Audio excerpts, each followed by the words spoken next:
warahmatullahi wabarakatuh. Selamat siang, salam sejahtera bagi kita semua. Terima kasih telah memberikan kesempatan kepada kami kelompok 1 untuk membawakan materi yang berjudul faktor-faktor penyebab korupsi. Sebelumnya saya akan memperkenalkan teman-teman saya yang akan membawa materi, dimulai dari saya sendiri, Putri Ramadhani Rahman sebagai moderator, teman saya Kristina Nurak, Bunda Sarida Costa Sabu, Resti Nurfauzia, Apriani Alvinda Vanseni, dan yang terakhir Stella Amanda Putri. Bagi teman-teman pemateri, saya persilahkan. Faktor internal merupakan faktor pendorong korupsi yang berasal dari dalam diri setiap individu. Faktor internal dapat diperinci sebagai berikut. A. Sifat tamak atau rakus manusia. B. Gaya hidup konsumtif. C. Moral yang kurang kuat. Faktor internal yang pertama yaitu sifat tamak rakus manusia.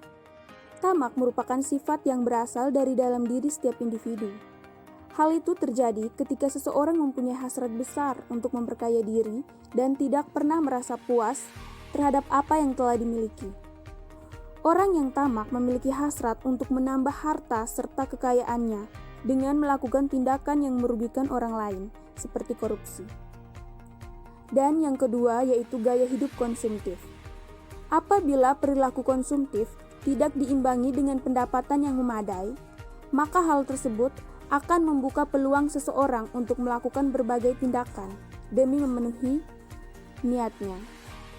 Salah satu kemungkinan tindakan itu adalah dengan korupsi. Nah, contohnya seperti seorang pegawai yang punya keinginan untuk membeli sesuatu, tetapi ia tidak mempunyai pendapatan yang cukup, dalam arti pendapatannya kecil. Maka dari itu ia akan memunculkan hasrat untuk menggunakan uang perusahaan yang dipercayakan kepadanya untuk mengelola. Dan hal tersebut dinamakan korupsi. Yang ketiga yaitu moral yang kurang kuat.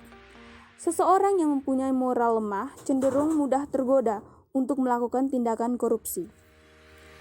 Godaan itu bisa berasal dari atasan, bawahan, teman setingkat, atau pihak lain yang memberi kesempatan untuk melakukan korupsi.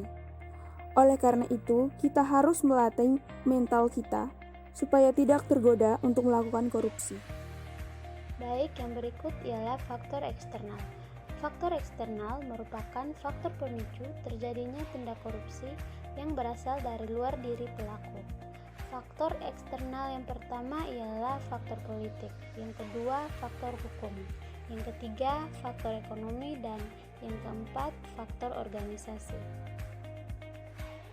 Berikut merupakan faktor eksternal yang mempengaruhi korupsi, yaitu faktor politik. Politik merupakan salah satu sarana untuk melakukan korupsi.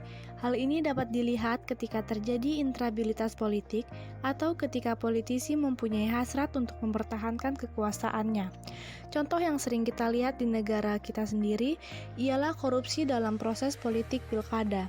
Proses politik dalam pelaksanaan pilkada tidak akan steril dari praktik-praktik kotor atau korupsi, yaitu seperti kemungkinan adanya sumbangan politik secara ilegal atau illegal political contribution kepada calon kepala daerah, sudah merupakan salah satu bentuk dari praktik korupsi.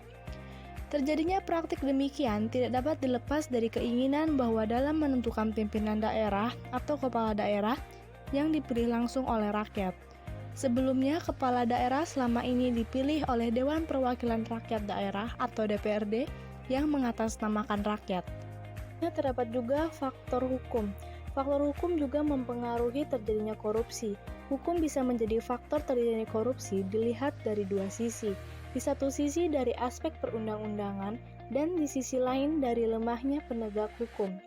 Hal ini yang menjadikan hukum sebagai sarana korupsi adalah tidak baiknya substansi hukum, mudah ditemukan aturan-aturan yang diskriminatif dan tidak adil, rumusan yang tidak jelas dan tegas sehingga menimbulkan multitafsir, serta terjadinya kontradiksi dan overlapping dengan aturan lain. Faktor ekonomi. Faktor ekonomi juga merupakan salah satu penyebab terjadinya korupsi. Hal itu dapat dilihat ketika tingkat pendapatan atau gaji yang tidak cukup untuk memenuhi kebutuhannya. Maka seseorang akan mudah untuk melakukan tindakan korupsi demi terpenuhinya semua kebutuhan. Yang berikutnya faktor organisasi. Organisasi dalam hal ini adalah organisasi dalam arti yang luas.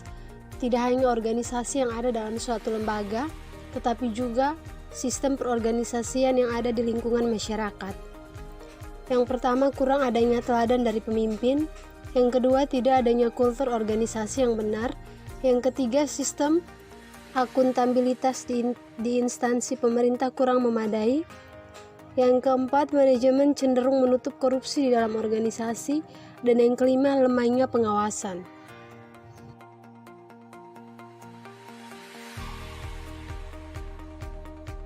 Kami kelompok 1 mengucapkan banyak terima kasih kepada teman-teman yang sudah mendengarkan dan melihat tampilan presentasi yang kami bawakan. Demikian presentasi kami.